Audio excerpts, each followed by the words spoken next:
Good day. These are your Tribune highlights for Tuesday, March 3rd, 2026, brought to you by your Daily Bahamas headlines, especially for people on the go and those who are visually impaired. We begin with the main story. Two potentially catastrophic aviation incidents at Family Island airports have triggered a serious safety concern notice from the Air Accident Investigation Authority. The near-miss events involved American Airlines aircraft operating into and out of Family Island destinations. In one incident, a departing aircraft had to take evasive action to avoid another plane, resulting in injuries to two flight attendants. In another case, at North Eleuthera, an aircraft was reportedly in position for takeoff when another plane passed overhead while it was still on the runway.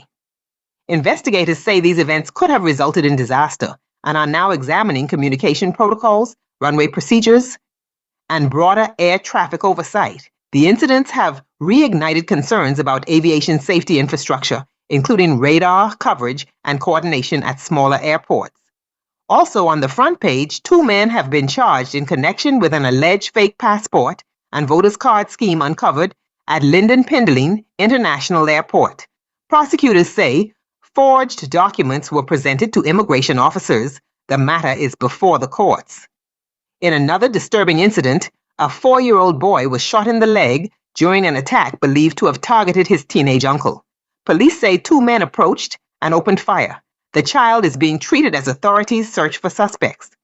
Elsewhere, a man has been remanded to prison in connection with a Harbor Island double murder case, and court proceedings continue.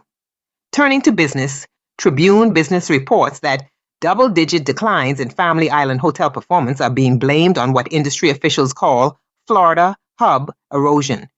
January room revenues and nights sold were down, with some destinations reporting significant airlift reductions following the loss of key airline services. Tourism leaders say restoring consistent air connectivity is critical to reversing the downturn. Another business story highlights that Integra has reduced its dredging footprint by 75% amid controversy surrounding the government's reported carbon credit losses.